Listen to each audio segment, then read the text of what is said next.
Ymarfer y dydd, exercise of the day, hip abduction. Mae'r ymarfer yma yn gweithio cyhyra y hip a penol. So this exercise works your hip muscles and your glutes, your bum muscles. Mae yna ddwy ffordd fedrwch chi wneud yr exercise yma. There's two ways you can do this exercise.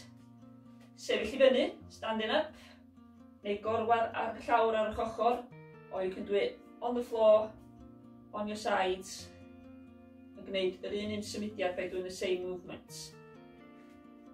Mae'r cyhyra yma yn helpu ni. These muscles help us codi'r goes ymlaen, lift a leg forward, the goes yn ôl, take a leg back, a hefyd camu i'r ochr.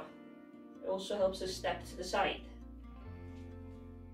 Felly, cychwyn off, rolio sgwydda nôl. Start off by rolling our shoulders back.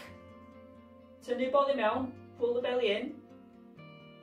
Mae'r pwysau i gyd yn mynd ar un ochr o goes. All your weight goes on one leg. A da ni'n codi goes arall i'r ochr.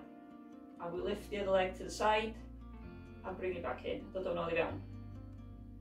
Codi'r goes i'r ochr, lift it out to the side, a dod o'n ôl i fewn. And bring it back in. Os da chi dechrau colli balance, if you start losing balance, neu bod sefyll yn sysau gadar, do it standing next to a chair. Neu, sysau wal, or you can do it next to a wall.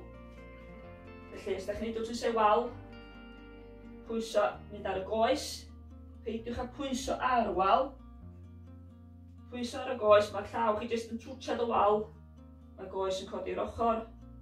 You lift your leg up to the side and back in. If you're doing it next to a wall, don't be leaning against the wall.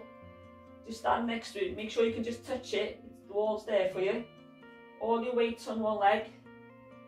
Lift the leg up to the side and back down.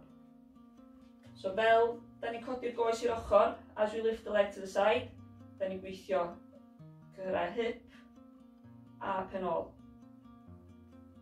We work on our hip muscles and our glutes muscles. A dyna chi ymarfer y dydd. That's your exercise of the day, hip abduction.